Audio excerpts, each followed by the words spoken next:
Exercício 17. Tanto a notícia quanto a reportagem têm a finalidade de expor informações ao leitor. Compare-as. Então, nós temos aqui a notícia e a reportagem. Então, vamos ler rapidinho aqui. Até o final do ano passado, foram reconhecidos 9.552 refugiados de 82 nacionalidades.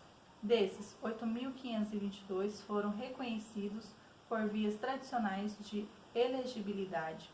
713 chegaram ao Brasil por meio de reassentamento e 317 foram estendidos os efeitos de condição de refugiado de algum familiar. Reportagem. A maioria vai para países vizinhos, mas alguns para mais longe, e o Brasil está entre os que os recebem. Perto de 300 vieram para cá, sendo cerca de 40 crianças. A Folhinha conversou com 23 sírios de uma mesma família que moram no interior de São Paulo. Os nomes usados na reportagem não são reais, para proteger as crianças. Observe os dados numéricos em destaque nesses trechos e responda as questões seguintes. Então, os dados numéricos estão sublinhados aí. Letra A. Qual a importância desses dados no texto lidos? Então, você vai colocar essa importância aí. Letra B. Na reportagem, 2 desses dados numéricos são acompanhados das expressões perto de e cerca de. Essas expressões podem ser substituídas no texto sem prejuízo de sentido por aproximadamente ou exatamente. Então, qual dessas duas expressões pode ser substituída sem prejuízo de que não fique sem informação correta? Letra C. O efeito de sentido que essas expressões conferem aos dados numéricos é imprecisão ou exatidão. Então, você vai colocar aqui qual dessas efeitos de sentido, se ele é imprecisão ou de exatidão, marcando o X aí.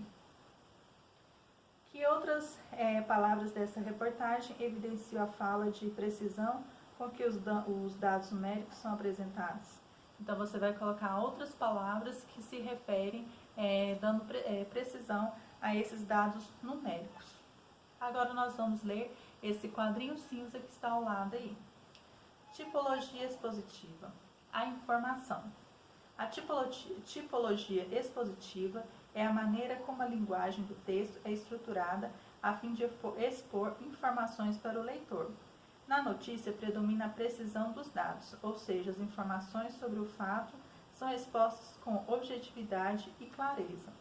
Já na reportagem, a informação pode ser apresentada de maneira mais genérica. Então, a notícia ela é mais precisa, né? E na reportagem é uma forma mais simples de ser apresentada. Letra E. Justifique essa falta de precisão considerando o objetivo da reportagem e da notícia. Então, você vai justificar essa falta de precisão desses números aí apresentados nos textos. Exercício 18. Releia a frase inicial da reportagem e observe os termos em destaque. A guerra da Síria já deixou mais de 100 mil mortos e pelo menos 2,3 milhões de sírios se refugiaram em outros países. Letra A. O uso de já no texto original permite deduzir que a autora. Então, você vai marcar o que a autora deduziu aí. Letra B. O uso de pelo menos permite inferir que o número deve ser maior que 2,3 milhões ou menor que 2,3 milhões. Então, marcando o X aí. 19. Releia o texto que acompanha a imagem presente na reportagem. 3 anos é o tempo já dura a guerra da Síria. Matemática trágica. 100 mil é o número de pessoas que já morreram na guerra. 1 milhão é o número de crianças sírias refugiadas em outros países. Letra A. O que esses números revelam? Então, você vai colocar aí o que esses números estão revelando. Letra B. No título que acompanha essas informações, há uma palavra que indica qualidade. Que palavra é essa? Então, você vai colocar que palavra é essa aqui, no título que eu acabei de ler agora. Letra C. Pode-se dizer que há uma avaliação sobre os dados que constam nessa imagem. Comente.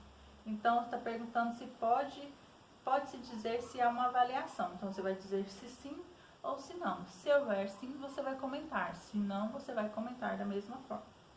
A letra D vocês não vão fazer, tá bom? Então vamos ler o quadrinho cinza ao lado aqui. Imparcialidade. Tanto na notícia como na reportagem deve predominar a imparcialidade na exposição dos fatos. Ou seja, não cabe ao jornalista emitir opinião, então tem que ser imparcial naquilo ali que ele está transmitindo, naquela informação ali. Ele não pode colocar a opinião dele sobre aquilo ali, ele tem que ser imparcial. Contudo, a imparcialidade total não existe. A escolha que se faz dos fatos e mesmo as escolhas das palavras indicam de maneira mais ou menos explícita um ponto de vista sobre o assunto. É preciso que o leitor atente, perceba se o fato ou assunto está sendo apresentado com imparcialidade ou se alguma opinião pode ser inferida. A imparcialidade também se revela nesses textos pelo emprego da terceira pessoa no singular. Então, em alguns momentos, de forma indireta, às vezes o repórter ele consegue colocar a sua opinião de forma que seja imperceptível, mas o leitor tem que estar atento a isso para conseguir perceber esse tipo de opinião dentro do texto. Leia agora o texto do último intertítulo da reportagem. Até quando? Então, vocês vão estar fazendo essa leitura deste texto aqui, até quando, e vamos lá responder a questão 20. Que aspectos são enfatizados nesta parte da reportagem e não na outra? Então, você vai marcar aí qual dessas partes da reportagem elas foram enfatizadas. E não há necessidade de justificar aqui, vocês só vão marcar o X aí, tá bom? Exercício 21. Releia a frase. Muitas crianças morreram, outras ficam sem os pais ou são enviadas por eles para diferentes países. Letra A. A palavra muitas acompanha qual substantivo? Então, vocês vão colocar o substantivo que acompanha a palavra muitas. Outras se refere a qual palavra anterior? Então, está se referindo ao quê? Qual palavra anterior? Letra C. A frase apresenta dados exatos ou imprecisos? Explique. Então, você vai colocar aqui se a frase apresenta dados exatos ou imprecisos. Então, você vai explicar aqui por quê. D. O pronome eles está substituindo uma palavra anterior. Que palavra é essa? Então, eles está substituindo uma outra palavra, né? O pronome possessivo está substituindo uma outra palavra. Então, que palavra é essa? Né? Uma palavra anterior. Letra E. A substituição de uma palavra por um pronome tem função de. Então, vocês vão marcar aí qual função delas. A palavra, o pronome tem função de substituir aí. Então, você vai marcar o X na resposta correta. Agora, vamos ler esse quadradinho cinza aí. Palavras que se referem de modo vago ao substantivo são chamadas de pronomes indefinidos. Em práticas de reflexão sobre a língua, você estudará alguns tipos de pronomes e a sua importância para a coesão textual. Então, mais na frente também estaremos estudando sobre isso também. E no próximo vídeo faremos a leitura das atividades do livro do primeiro bimestre para que possamos dar encerramento a ele.